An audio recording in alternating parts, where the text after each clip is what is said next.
Hello दोस्तों, welcome to GS tutor theory. My name is Pravesh और आज से हम आधुनिक भारत की क्लास स्टार्ट करने वाले हैं। और आज की क्लास में हम समझेंगे कि मॉडर्न हिस्ट्री कहाँ से स्टार्ट होती है, क्या कारण रहे हैं, उसके बेसिक फैक्ट्स को, तत्वों को हम समझ लेंगे। तो चलिए स्टार्ट करते हैं।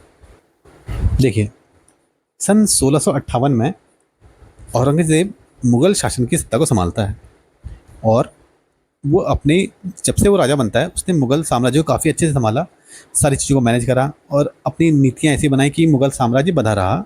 और औरंगज़ेब उत्तर भारत से लेकर के दक्षिण भारत तक भी मुग़ल साम्राज्य को फैला लेता है और इसके लिए वो अभियान भेजता है और यहाँ तक कि उस अभियान में खुद भी जाता है। लेकिन जब सन 1707 में औरंगज़ेब दक्षिण भारत से वापस आ रहा होता है, उस समय कुछ ऐसे सर्कमस्टेंसेस हो जाते हैं जिसके कारण औरंगज़ेब की डेथ हो जाती है और उसके बाद मुग़ल साम्राज्य संभल नहीं पाता है और उसका डिसोल्यूशन शुरू होता है। और वो कैसे होता है इसे समझते हैं। देखिए, क्या होता है, जैसे ही औरंगज़ेब मरता है तो औरंगज़ेब के अंडर जो जो राज्य हुआ करते थे या मुग़ल प्रशासन के अंडर जो भी राज्य हुआ करते, वो सारे राज्य धीरे धीरे अपने आप को मुग़ल साम्राज्य से अलग करने लगते हैं और इनके दो वर्ग बनते हैं। सबसे पहले आते हैं वो राज्य जो मुग़ल साम्राज्य के अधिकारी खुद मुग़ल साम्राज्य से अलग होकर के बनाते हैं, जैसे कि बंगाल है, अवध है, हैदराबाद है। ये वो राज्य थे जिनका शासन या जिनकी सत्ता मुग़ल अधिकारियों के पास थी और वे मुग़ल साम्राज्य की जो ये कंडीशन होती है उसका फ़ायदा उठाते हैं और ख़ुद को मुग़ल साम्राज्य से अलग कर लेते हैं। दूसरे थे वे राज्य जिन्होंने विद्रोह किया, जैसे कि मराठा है, सिख है, जाट है, रोहिल्ला है। अब एक एक करके इन राज्यों के बारे में समझते हैं। इसमें सबसे पहला नाम है बंगाल का। देखिए, जब औरंगज़ेब का शासन था उस टाइम पे मुर्शिद कुली खान को बंगाल का दीवान बनाया जाता है और वो दीवान इसलिए बनाया जाता है, मुर्शिद कुली खान को राजस्व की बहुत अच्छे से जानकारी थी कि राजस्व कैसे उगाना है, कहाँ पे खर्च करना है, कैसे मैनेज करना है। मतलब राजस्व का पूरा विभाग वो अकेले संभाल सकता था, पूरे राज्य का राजस्व वो अकेले संभाल सकता था, इतनी उसको जानकारी थी। तो इसलिए मुर्शिद कुली खान को बंगाल का दीवान बना दिया जाता है। अब चूंकि वो राजस्व का बहुत बड़ा एक्सपर्ट था इसलिए उसे प्रांतीय दीवान बनाया गया। लेकिन आगे क्या होता है, मुर्शिद कुली खान सूबेदार के पद पर भी कब्जा कर लेता है और दोनों पदों को मिलाकर एक नया पद बनाता है जिसे नवाब कहते हैं। देखिए क्या होता है, ये केंद्रीय प्रशासन है, मतलब शीर्ष सत्ता है। अब शीर्ष सत्ता जो है उसके अंदर कई सारे सूबे हैं, यानी कि राज्य हैं, या जिसे प्रांत भी कहते हैं। ठीक है, केंद्रीय प्रशासन में के अंडर बहुत सारे सूबे हैं जिसे हम राज्य या प्रांत कहते हैं।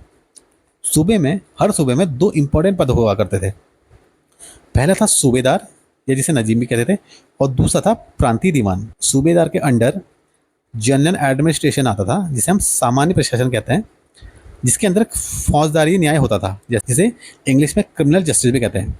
मतलब सूबेदार का काम था कि फौजदारी विभाग को संभालना, फौजदारी न्याय देखना, और प्रांतीय दीवान का काम था राजस्व कलेक्शन करना, जैसे भूमि से जो राजस्व आ रहा है और राजस्व से संबंधित जितने भी न्याय होते थे वो सारा का सारा प्रांतीय दीवान करता था। तो एक सूबे या एक राज्य में दो इंपॉर्टेंट पोस्ट हुआ करती थी, सूबेदार या नजीम, दूसरा प्रांतीय दीवान।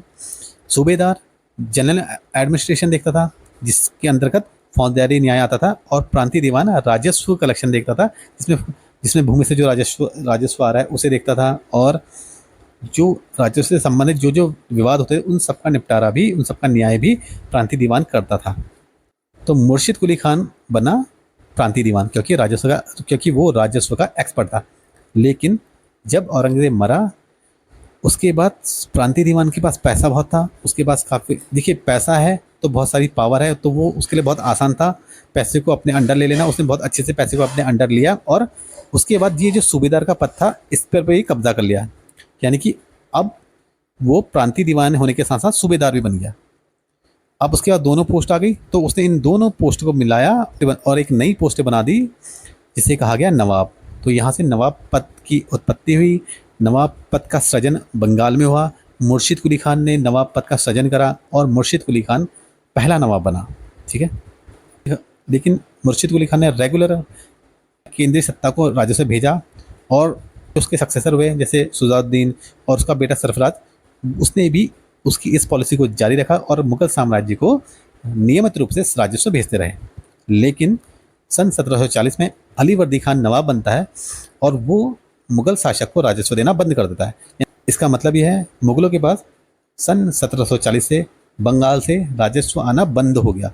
बंगाल बहुत बड़ा राज्य था, बहुत इंपॉर्टेंट राज्य था, और वहाँ से राजस्व नहीं आने का मतलब था मुगल साम्राज्य का बहुत अच्छा खासा नुकसान हो गया। दूसरा राज्य था अवध। एक मुगल अमीर हुआ करता था जिसका नाम था सादत खान। देखिए, अमीर एक ऑफिसर हुआ करता था, ये एक पोस्ट हुआ करती थी जिसे हम अमीर कहते हैं। अमीर पैसों से अमीर नहीं होता था, अमीर का मतलब था कि एक ऑफिसर की पोस्ट, ठीक है। जो मुगल अमीर सादत खान था उसने सन 1722 में अवध प्रांत को स्वतंत्र कर लिया।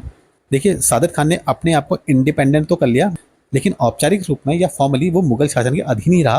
उसने कभी ओपन ये नहीं कहा कि मैं मुगल साम्राज्य से हट चुका हूँ।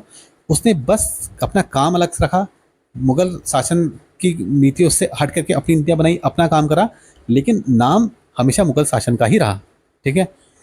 उसके बाद सादत खान के बाद उसका उत्तराधिकारी सफदर जंग होता है और उसको आगे मुगल वजीर का पद भी मिलता है। और सफदर जंग का उत्तराधिकारी होता है शुजा उद्दौला, जो आगे बक्सर के युद्ध में लड़ता है। हैदराबाद। देखिए, हैदराबाद बहुत इंपॉर्टेंट सूबा था। देखिए, एक मुगल वजीर हुआ करता था जिसका नाम था निज़ामुल मुल्क, और वो 1722 से लेकर 1724 तक मुगल वजीर के पद पर रहता है। अब जब औरंगजेब मर जाता है तो मुगलों की जो फाइनेंशियल कंडीशन होती है बहुत ख़राब हो जाती है। तो निज़ामुल मुल्क ये सोचता है कि मैं इस फाइनेंशियल कंडीशन को सुधारूं। उसने बहुत कोशिश करी, बहुत ऐसे प्रयास करे कि मुगलों की फाइनेंशियल कंडीशन सुधर जाए, राज्य स्टेबल हो जाए। लेकिन उसके समय जो मुगल बादशाह था उसका नाम था मोहम्मद शाह, जिसे हम मोहम्मद शाह रंगीला भी कहते हैं। तो मोहम्मद शाह को ऐसा लगता है कि कहीं ये पूरा का पूरा साम्राज्य न हड़प ले, तो वो कई सारी ऐसी कोशिश करता है जिससे निज़ाम उल मुल्क की ये जो कोशिश थी वो नाकाम हो जाए। अब जब ये बात निज़ाम उल मुल्क को पता चलती है तो बहुत निराश हो जाता है। तो फिर ये सोचता है कि अब ऐसा कोई फ़ायदा नहीं है कि इस साम्राज्य को संभाला जाए, इससे अच्छा ये रहेगा कि मैं अलग जाता हूँ और अपना खुद का एक इंडिपेंडेंट राज्य बनाता हूँ। तो वो 1724 में हैदराबाद आता है और एक अलग राज्य बना लेता है जिसका नाम है हैदराबाद। मराठे महाराष्ट्र के जमींदार वर्ग से आते थे और जमींदारों को उस समय देशमुख कहा जाता था। और ऐसे एक देशमुख थे जिनका नाम था शाहजी, और इनके पास बीजापुर और अहमदनगर की जमींदारी थी। और शाहजी को जो पूना की जागीर मिलती है वो उसे अपने बेटे शिवाजी को देते हैं। अब शिवाजी बहुत होशियार थे, साहसी थे, बुद्धिमान थे। तो वो क्या करते हैं, साउथ और मुगल साम्राज्य के बीच जो लड़ाइयाँ चल रही थी, जो क्लैशेज चल रहे थे, उसका फ़ायदा उठाते हैं और अपनी स्थिति को बहुत मजबूत कर लेते हैं।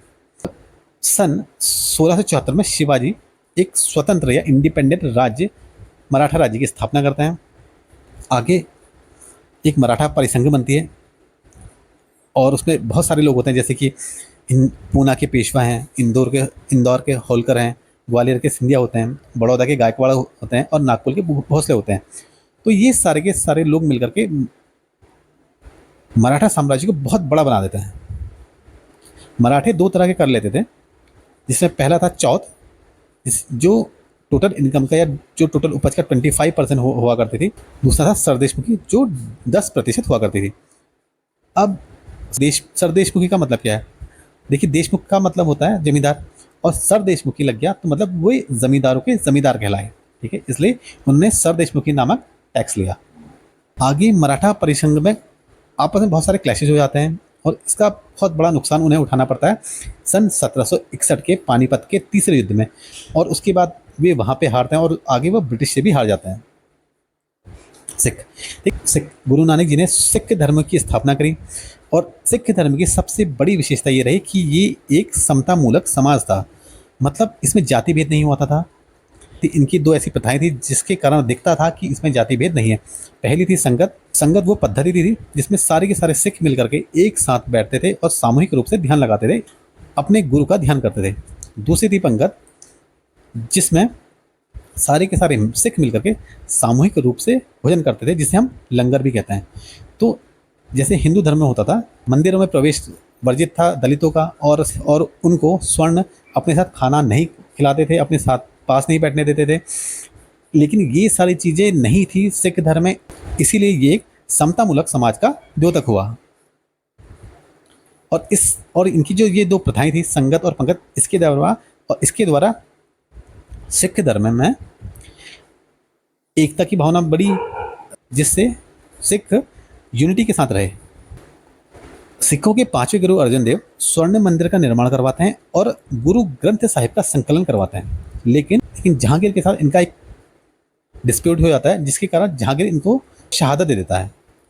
उसके बाद गुरु अर्जन देव के बेटे हरगोविंद सिंह सिख पंथ का सैनिकीकरण करते हैं और आगे नवे गुरु तेग बहादुर थे, उनको भी शहादत मिलती है और उनके उत्तराधिकारी और 10वें गुरु गुरु गोविंद सिंह खालसा पंथ की स्थापना करते हैं, जिससे सिख सैनिक दृष्टि से बहुत ज़्यादा मजबूत हो जाएं। आगे बंदा बहादुर आते हैं और सिखों को एक संगठित करने का प्रयास करते हैं, लेकिन वो भी भविष्य में संघर्ष करते हुए शहीद हो जाते हैं। और जब 1761 में पानीपत का तीसरा युद्ध होता है, उस समय पॉलिटिकल वॉइड हुआ था, उसको भरने का प्रयास करते हैं। उसके बाद सन 1764 में सिखों के कुछ इंपॉर्टेंट और बड़े सरदार अमृतसर में इकट्ठे होते हैं और सिख राज्य की स्थापना करते हैं और आगे रणजीत सिंह के अंतर्गत सिख राज्य बहुत ही महत्वपूर्ण राज्य बन जाता है। जाट, देखिए जाट क्या थे। जाट मथुरा के आसपास के क्षेत्र में रहते थे और इन जाटों में एक जमींदार था जिसका नाम था गोकुल जाट। गोकुल जाट एक जमींदार था और वो सन 1667 में मुगल साम्राज्य के विरुद्ध विद्रोह करता है, लेकिन उस विद्रोह को दबा दिया जाता है। आगे राजा राम जाट भी 1685 में मुगल साम्राज्य के विरुद्ध विद्रोह करता है। उस विद्रोह को भी औरंगजेब दबा देता है, लेकिन जब औरंगजेब मर जाता है, आगे चूरामन जाट और बदन सिंह ये विद्रोह करते हैं और जाट साम्राज्य की स्थापना कर लेते हैं। रोहिल्ला, देखिए रोहिल्ला क्या था। देखिए रोहिल्ला राज्य अफगानों द्वारा बनाया गया था।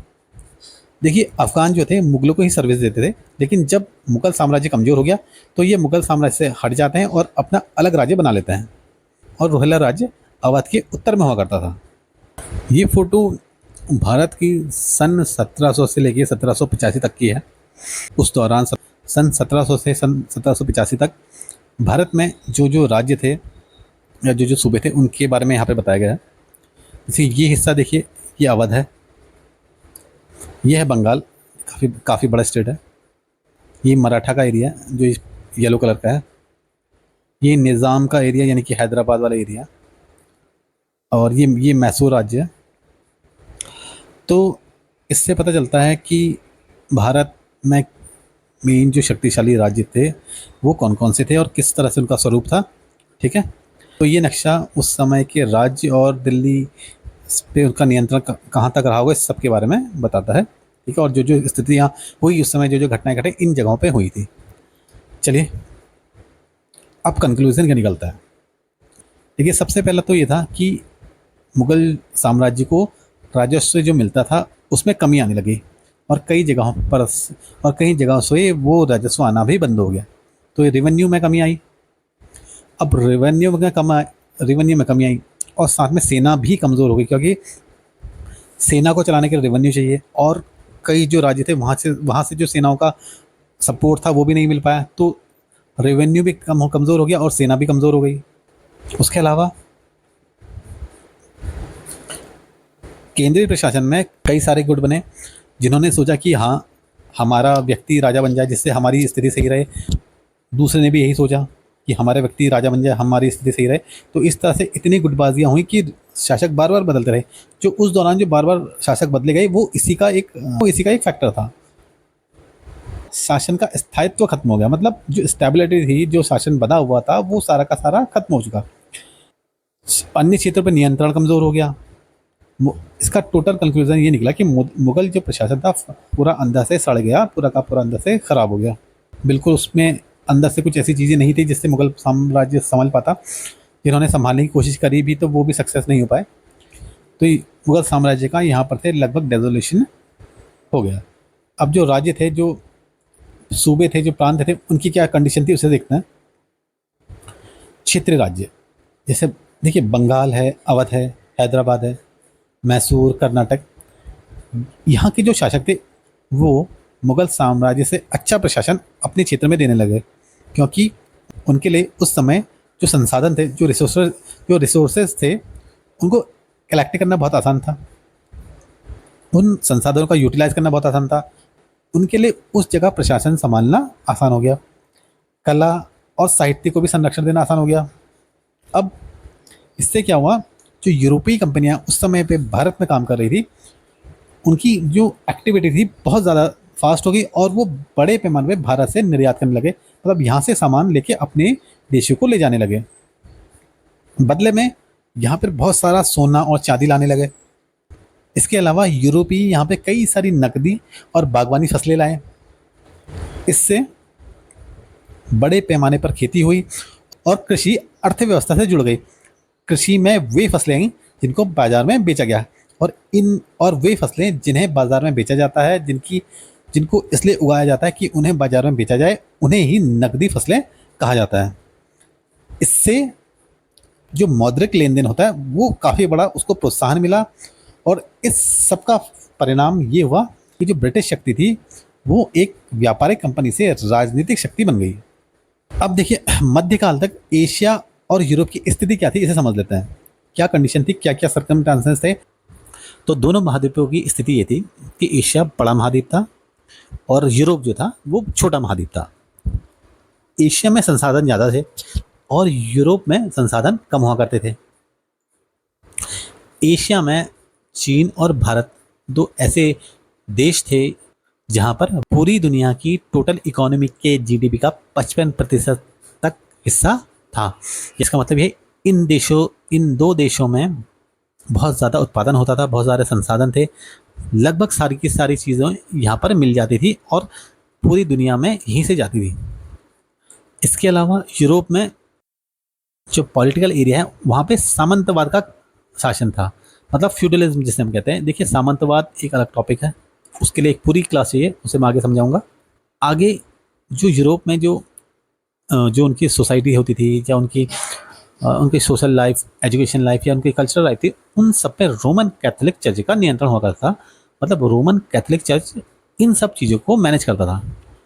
तो अगर तुलना करने से हमें पता चलता है कि यूरोप जो है एशिया के मुकाबले पतनशील था, यानी कि वहाँ पे उतनी ज़्यादा चीज़ें नहीं होती थी।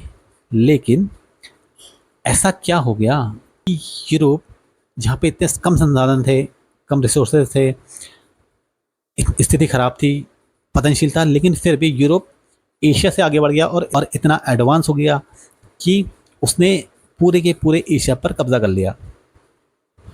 देखिए क्या होता है, एक मुस्लिम अंपायर हुआ करता था जिसका नाम था ऑटोमन तुर्क, यानी कि जो तुर्क जिसे हम बोलते हैं, ठीक है।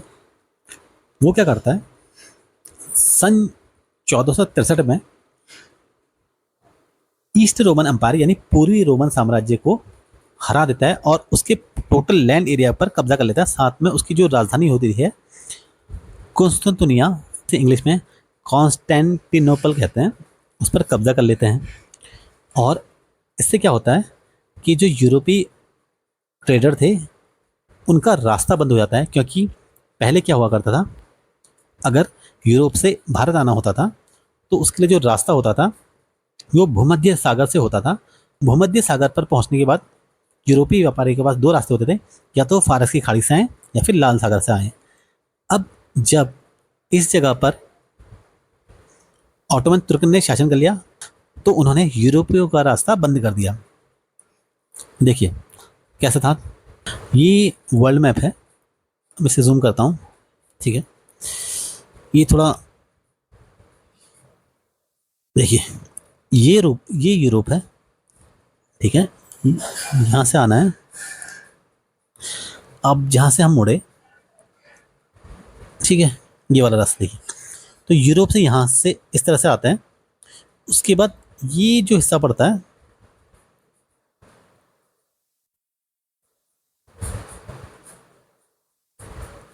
जहाँ पे मेरा ये दूसरा निशान बनाया हुआ है, ये है भूमध्य सागर, ठीक है। तो यूरोप से आने के लिए इस रास्ते का इस्तेमाल होता था। अब यहाँ से भूमध्य सागर पर आ गए, भूमध्य सागर को जैसे पार करा आगे बढ़े, इस जगह पे आकर के यहाँ से दो रास्ते होते थे, ये फारसी खाड़ी था, ये वाला रास्ता जो है लाल सागर है। ठीक है, यानी कि ये पड़ा, ये फारसी खाड़ी और ये लाल सागर। तो उसका यहाँ से आकर के इस रास्ते से या इस रास्ते से आकर के भारत पर पहुंचा जाता था। ठीक है, अब ये है टर्की, ये हिस्सा है टर्की का। ऑटोमन टर्क ने इस हिस्से पे कब्जा कर लिया। ठीक है, ये वाला हिस्सा। ठीक है, अब रास्ता बंद हो गया, क्या करते हैं? तो यहां से आने का अब सवाल ही नहीं होता है, तब क्या करें? इसलिए आगे हुई समुद्री रास्ते की खोज। वो कैसे होती है? तो आगे जब ये रास्ता बंद हो गया तो यूरोपीय जो देश थे उन्होंने सोचा कि रास्ता तो बंद हो चुका है, तो अब क्या करें? ऐसा तो नहीं है कि हम ऐसे पीछे हट सकते हैं, क्योंकि उनको सामान की ज़रूरत थी, सामान सारा का सारा भारत से आना था, तो रास्ते की ज़रूरत थी। रास्ता बंद हो गया तो उन्होंने सोचा कि अब एक दूसरा रास्ता खोजते हैं जिससे हमें सामान लाने ले जाने में आसानी हो जाए। और इसकी शुरुआत करते हैं स्पेन और पुर्तगाल। सन 1492 में स्पेन से कोलंबस आता है और वो गलती से अमेरिका पहुंच जाता है। तो देखिए कैसे वास्को डी गामा भारत तक पहुंचता है, इसको समझते हैं। देखिए वास्को डी गामा अपनी यात्रा स्टार्ट करता है लिस्बन से, जहां पे मैंने लाल बिंदु लगाया हुआ है। अब उस समय जो वहाँ पुर्तगाल का राजा था या जो शासक था उसका नाम था इमानुअल, और वो जॉन द्वितीय का वारिस था। जॉन द्वितीय भी चाहता था कि भारत तक पहुंचा जाए, एक रास्ता खोजा जाए। इसके लिए वो काफ़ी प्रयास करता है, लेकिन जब वो ये काम करना चाह रहा था उसी समय उसकी डेथ हो जाती है। लेकिन उसका जो वारिस होता है इमानुअल, वो इस काम को आगे बढ़ाता है। तो वास्को डी गामा इस काम को करने का बीड़ा उठाता है और वास्को डी गामा अपने भाई पाओलो को अपने साथ लाता है और अपने दोस्त निकोलस कोसलो को भी साथ में लाता है। तो लिस्बन से ये 3 जहाज़ों को लेकर के अपने साथ निकलता है। ये एक सैनिक हुआ करता था, टेक्निकली एक सैनिक था। तो और ये लोग ऐसा नहीं था कि सीधे रास्ता ढूंढ रहे होते थे, ये लोग, इनके हथियार रहते थे, ये अपने साथ सामान ले जाते थे। और अगर कोई रास्ते में समुद्री जहाज़ मिल जाता था तो उससे अगर इनका युद्ध हो जाए तो ये लड़ने में पूरे सक्षम होते थे। और यहाँ तक कि जो कमज़ोर जहाज़ थे उन पर लूटपाट भी ये लोग आसानी से कर लेते थे। लिस्बन से निकलने के बाद वास्को डी गामा आगे बढ़ता है और देखिए क्या होता है, अगर आपको समुद्री रास्ते से आना है तो आपके लिए हवा बहुत इंपॉर्टेंट रहती थी, क्योंकि अगर हवा की दिशा बदल गई तो रास्ते का जो चलने की डायरेक्शन थी वो भी बदल जाती थी। तो सबसे पहले जब ये लोग वहाँ से निकलते हैं तब क्या होता है, हवा थोड़ी ख़राब थी, तो फिर भी ये लोग आगे बढ़ जाते हैं और तूफ़ानों में भी फंसते हैं, काफ़ी जगह इनको परेशानी झेलनी पड़ती है। फिर ये आगे जाते हैं। ठीक है, ऐसे आगे ये बढ़े, उसके बाद ये एक पहुंचते हैं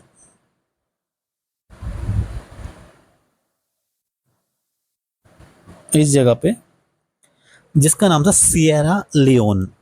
उसके बाद इसी रास्ते से होते हुए ये लोग पहुंचते हैं आगे यहाँ पे। ये अब ये जो जगह है, इस जगह को केप ऑफ गुड होप कहा जाता था। कि देखिए केप ऑफ गुड होप का आज का नाम है केप टाउन। ठीक है, और जो केप ऑफ गुड होप है इसको ये नाम मिला था बार्टोलोम्यू डाइस।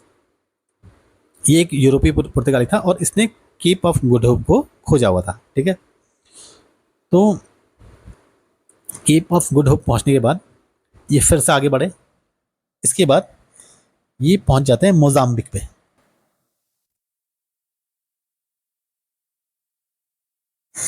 अब ये पहुंचे मोजाम्बिक में। जब ये मोजाम्बिक पहुंच जाते हैं उसके बाद ये थोड़ा और कुछ टाइम बाद, कुछ समय बाद ये फिर आगे बढ़ते हैं और ये मालिंदी पहुंचते हैं।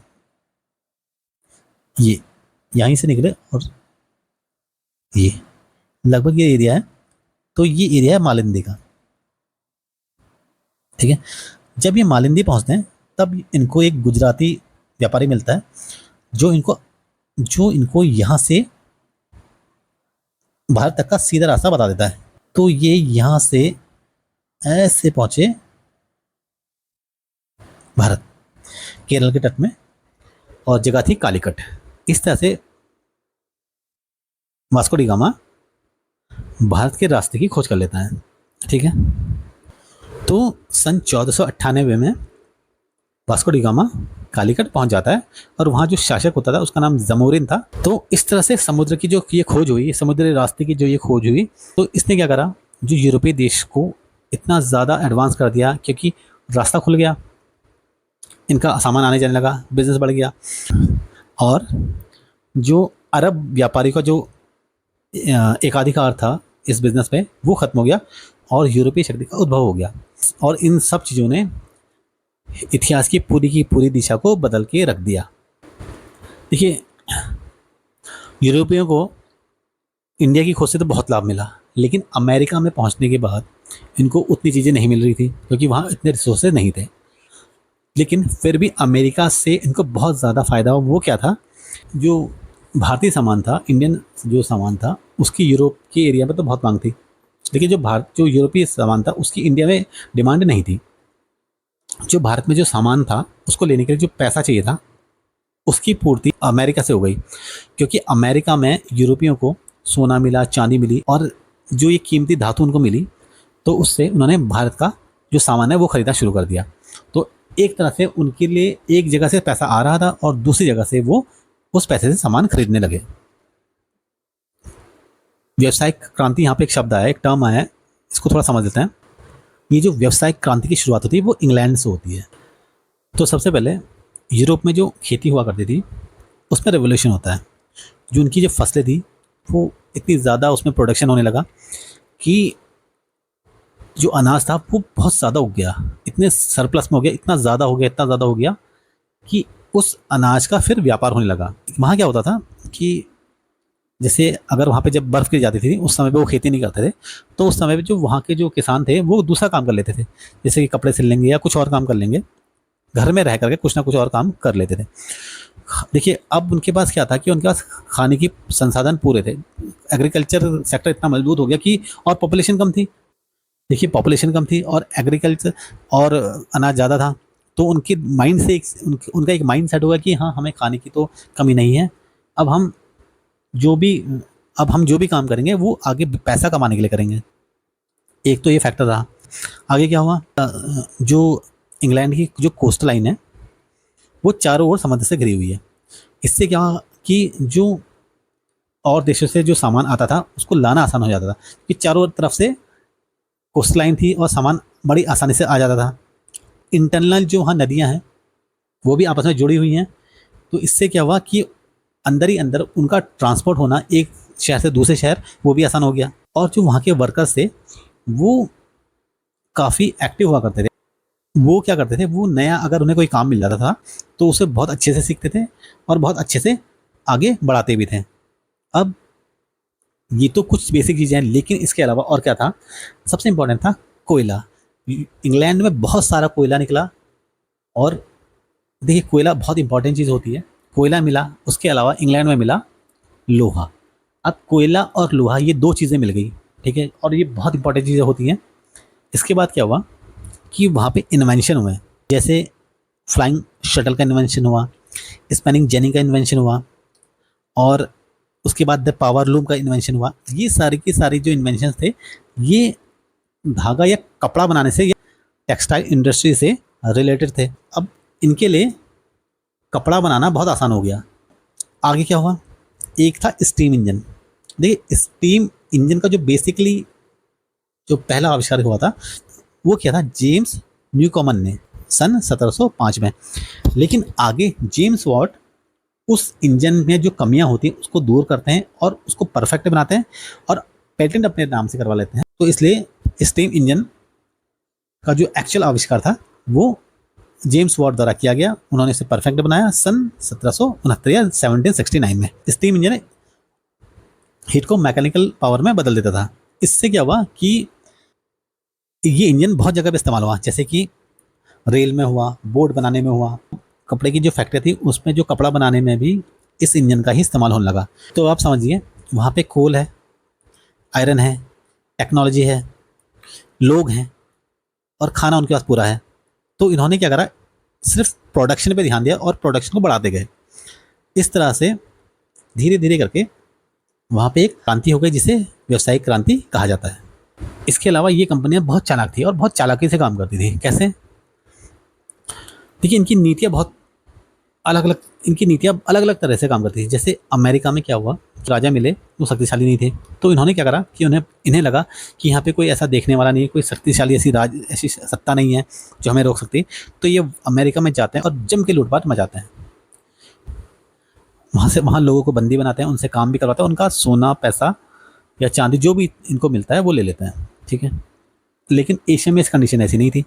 एशिया में संगठित राज्य थे, समृद्ध थे और राजा भी शक्तिशाली थे, सेना थी। तो इन्होंने क्या करा, एशिया में आके अपनी नीति को बदल दिया।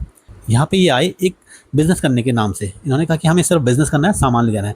तो एक तरह से एक प्रतिवेदक के रूप में ये यहाँ पे आते हैं और जब इन्हें लगता है कि कंडीशन इनके अकॉर्डिंग हो गई, तब इन्होंने अपनी नीतियाँ बदली और बल प्रयोग करा, लड़ाइयाँ लड़ी और औपनिवेशीकरण कर दिया, यानी कोलोनाइजेशन जिसे हम कहते हैं। ठीक है, जो यूरोपीय कंपनियां थी, इनमें सबसे पहले भारत आती है पुर्तगाली कंपनी, और वो 15वीं सदी में भारत आती है। उस समय जो कंपनी आती है, उस पुर्तगाली कंपनी का पहला गवर्नर बनता है डी अल्मेडा, जो सन 1505 में गवर्नर बनाया जाता है। और इसी समय गवर्नर पद का क्रिएशन होता है। मतलब पुर्तगाली कंपनी आती है, यहाँ पर एक व्यक्ति को गवर्नर बनाती है, अपनी कंपनी का गवर्नर बनाती है, और इसी समय गवर्नर नाम की पोस्ट का क्रिएशन होता है। और इनकी सबसे पहली फैक्ट्री कोचीन में खोली जाती है। कोचीन में फैक्ट्री खोलने का मतलब ये है कि कोचीन में इन्होंने एक जगह ली, वहाँ दीवारें लगाई, एक एरिया बनाया, उसमें अपना सामान रखा। जो सामान ये लेते थे उसको ये वहाँ पे रख लेते थे। फैक्ट्री का मतलब ये नहीं है कि वहाँ पे प्रोडक्शन हो रहा है या कुछ सामान बन रहा है, क्योंकि ऐसा कुछ नहीं होता था। बस ये जो सामान यहाँ से लेते थे उसको वहाँ पे स्टोर कर लेते थे और आगे उसे अपनी जगहों पे भेजा करते थे। ठीक है, उसके बाद सन 1510 में पुर्तगाली कंपनी का एक नया गवर्नर बनता है जिसका नाम अल्बुकर्क होता है, और वो बीजापुर के सुल्तान आदिल शाह से गोवा को छीन लेता है और बाद में गोवा ही मुख्यालय बन जाता है। देखिए, पुर्तगालियों का जो मोनोपोली थी वो औरमुज बंदरगाह, मतलब फारस की खाड़ी से लेकर मलक्का यानी इंडोनेशिया तक थी। एक तरह से देखा जाए तो ये इनका पूरा राज चलता था, उस एरिया पे समुद्र में इनका पूरा राज चलता था, और इसका नाम इन्होंने एस्तादो द इंडिया रखा हुआ था। ये क्या करते थे, भारतीय जो राजे थे उनसे समुद्री कर लेते थे, जिसका नाम करताज आर्मडा काफिला पद्धति कहा जाता था। पुर्तगाली कंपनी एक सरकारी कंपनी हुआ करती थी और इस पर जो ब्यूरोक्रेट्स होते थे उनका प्रभाव होता था, वही इसको मैनेज करते थे। अब पुर्तगाली इसलिए पिछड़ गए क्योंकि पुर्तगाल में संसाधनों की कमी थी, छोटा देश था, समाज सामंती था, यानी फ्यूडल सिस्टम वहाँ पे हुआ करता था, और जो वहाँ पे जो कुलीन वर्ग था उनका ज़्यादा बोलबाल हुआ करता था। आगे क्या होता है, पुर्तगाल स्पेन का हिस्सा बनता है, स्पेन का आगे पतन हो जाता है, इस कारण पुर्तगाल का भी बहुत नुकसान हो जाता है। और इनकी जो समुद्रिक नीति हुआ करती उससे जो भारतीय राजे थे वो संतुष्ट नहीं थे। डच और ब्रिटिश, देखिए ब्रिटिश और डच ये दोनों 17वीं सदी में भारत पहुंचते हैं। सन 1600 ईस्वी में ब्रिटिश ईस्ट इंडिया कंपनी का गठन होता है और डच ईस्ट इंडिया कंपनी का गठन सन 1602 में होता है। लेकिन डच ईस्ट इंडिया कंपनी पहले भारत पहुंच जाती है। जब डच और ब्रिटिश दोनों भारत पहुंचते हैं तो पुर्तगाल की मोनोपोली खत्म हो जाती है। ब्रिटिश और डच मिलकर पुर्तगाल को दबा देता है और उसके बाद ब्रिटिश और डच उनका आपस में संघर्ष होता है। और इसके बाद जो ओरमुज बंदरगाह से मलक्का तक का जो क्षेत्र था इन दोनों के बीच में बढ़ जाता है। ओरमुज बंदरगाह से बंगाल की खाड़ी तक का जो क्षेत्र होता है वो ब्रिटिश को मिलता है और बंगाल की खाड़ी से मलक्का तक का क्षेत्र डच को मिलता है। ये जो मैंने राइट करा है ये है ओरमुज बंदरगाह, और यहाँ से लेके ये हिस्सा बंगाल की खाड़ी, ये हिस्सा है बंगाल की खाड़ी। तो यहाँ से ओरमुज बंदरगाह से लेकर के बंगाल की खाड़ी तक का हिस्सा ब्रिटिश को मिल जाता है और बंगाल की खाड़ी से लेकर इंडोनेशिया तक का हिस्सा डचों के पास चला जाता है। तो ये हिस्सा दो हिस्सों में यहाँ से बढ़ जाता है। होर्मुज से लेकर के बंगाल की खाड़ी तक का मिला ब्रिटिश को, और बंगाल की खाड़ी से इंडोनेशिया तक का एरिया मिलता है डच को। देखिए, डच ईस्ट इंडिया कंपनी और ब्रिटिश ईस्ट इंडिया कंपनी, ये दोनों की दोनों प्राइवेट कंपनियां थी और इनका गठन जो हुआ था व्यापारियों ने करा हुआ था। ये जो व्यापारी थे, इन्होंने मार्केट में शेयर इश्यू करे और जिन्होंने उन शेयर्स को खरीदा वे सारे के सारे इन्वेस्टर या निवेशक कहलाए, और उन निवेशकों को उनके मुनाफे यानी प्रॉफिट में से लाभ मिलने लगा। यानी कि जो इन्वेस्टमेंट में जो प्रॉफिट होता था उनका जो डिविडेंड था उन इन्वेस्टर या निवेशकों को मिलता था। इसलिए इन कंपनी को जॉइंट स्टॉक कंपनियां कहा जाने लगा। इनमें इनका जो मैनेजमेंट होता था वो काफ़ी प्रोफेशनल तरीके से होता था, जो बहुत ही जल्दी डिसीजन ले लेता था। जो ब्रिटिश ईस्ट इंडिया कंपनी थी उसके जो शेयर होल्डर्स होते थे वो कंपनी को मैनेज करने के लिए मैनेजमेंट करने वालों को चुनते थे और जिनको कोर्ट ऑफ डायरेक्टर कहा जाता था। कोर्ट ऑफ डायरेक्टर्स में पहले 18 डायरेक्टर्स होते थे जो बाद में 24 हो जाते हैं, और ये कंपनियाँ चार्टर कंपनियाँ कहलाती थी। देखिए, चार्टर क्या होता है? चार्टर एक लेटर होता है जिसमें यूरोपीय देश की कोई सरकार अपने देश की किसी एक कंपनी को किसी एक क्षेत्र में काम करने का अधिकार देती है, और वो अधिकार केवल उसी देश की उसी कंपनी के पास रहता है। इसका मतलब यह है कि उस कंपनी के अलावा उस देश की कोई और कंपनी वहाँ पर बिजनेस नहीं कर सकती थी। तो ये सारी की सारी चीज़ें जिस फॉर्मेट में और जिस पेज में लिखी रहती थी वो पेज ही या वो लेटर ही चार्टर कहलाता था। और ये जो चार्टर होता था इसकी मोनोपोली जारी करने वाले देश की और कंपनी पर लागू रहती थी, इसके अलावा और देशों पर लागू नहीं होती थी। फ्रांस और ब्रिटेन की जो वॉर रही वो काफ़ी लंबी रही, इनका एक अलग इतिहास रहा है। इनकी जो दुश्मनी थी वो वैश्विक स्तर पर थी, अमेरिका से लेकर भारत तक फैली हुई थी। अब जब मुगल साम्राज्य डिसोल्यूशन की कगार पर था और क्षेत्रीय राज्य स्वतंत्र हो चुके थे, इतनी सारी कंपनियां आ चुकी थी।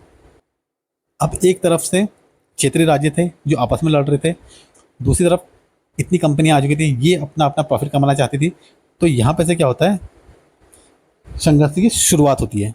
कैसे होती है? जितनी भी यूरोपीय कंपनियां थी उन सबको लगभग एक ही तरह की वस्तुओं की ज़रूरत होती थी। इससे क्या होता था, उस वस्तु की जो अमाउंट है, उस वस्तु का जो मूल्य है वो बढ़ जाता था। एक कंपनी अगर किसी चीज़ को 10 रुपये में खरीद रही है तो दूसरी कंपनी उस चीज़ को 11 रुपये में खरीदने की कोशिश करती। इससे क्या होता, जो व्यापारियों का मुनाफा या प्रॉफिट होता था वो कम हो जाता था। अब इस प्रॉफिट कम होने की वजह से कंपनियों के बीच में आपस में संघर्ष हो जाता, क्लैशेस हो जाते। इसके लिए कंपनियाँ क्या करती, एक अपनी जो सामने प्रतिद्वंदी कंपनी थी उसको रास्ते से हटाने की कोशिश करती। इसके लिए एक कंपनी दूसरी कंपनी से युद्ध करने के लिए अपनी अपनी जगहों पर किले बनाती थी और सेना तैयार करती थी। अब किले और सेना बन जाती तो इससे जो क्षेत्र का या उस राज्य का जो राजा होता था उसको लगता था कि कहीं ये कल के दिन मुझ पे आक्रमण कर दे, संगठित होकर मेरी सत्ता ना हड़प लें या मुझे ना हरा दें। इसलिए कंपनी का राज्य के राजा से भी क्लैशेस हो जाते थे और कंपनी और शासक के बीच भी संघर्ष शुरू हो जाता। जब इतनी सारी चीज़ें घटित हो गई तब यहाँ पर से एक्चुअल में संघर्ष की शुरुआत हुई या युद्ध की शुरुआत हुई। अब एक तरफ कंपनियां हैं, वो 5 कंपनियां अपनी सत्ता बचाने के अपना बिजनेस करने के लिए संघर्ष कर रही हैं, साथ ही उनका क्लैशेस राजा से भी हो जा रहा है। जो क्षेत्रीय राज्य है वो आपस में लड़ रहे हैं। तो यहाँ पे से जो युद्ध की शुरुआत हुई इस जगह से हुई। तो यहाँ पे हमने देख लिया कि कैसे मुगल साम्राज्य का डिसोल्यूशन हुआ, कैसे उनकी सत्ता कमज़ोर हुई, किस तरह से क्षेत्रीय राज्य बन जाते हैं और कैसे वहाँ संघर्ष होता है। फिर कंपनियाँ आती हैं, वो पैसा कमाना चाहती हैं, वो आपस में भी लड़ती हैं। इसके अलावा जो क्षेत्र का जो राजा होता है उसके साथ भी उनके क्लैशेज हो जाते हैं और यहीं पे से शुरुआत होती है युद्धों की। यहाँ से एक के बाद एक वॉर होती हैं, युद्ध होते हैं, आपस में वो लोग लड़ते हैं ताकि अपनी सत्ता बचा सकें, अपना पैसा कमा सकें। तो वो क्या युद्ध थे उन्हें हम आने वाली वीडियो में समझेंगे। तो चलिए अगली वीडियो मिलते हैं। Have a good day.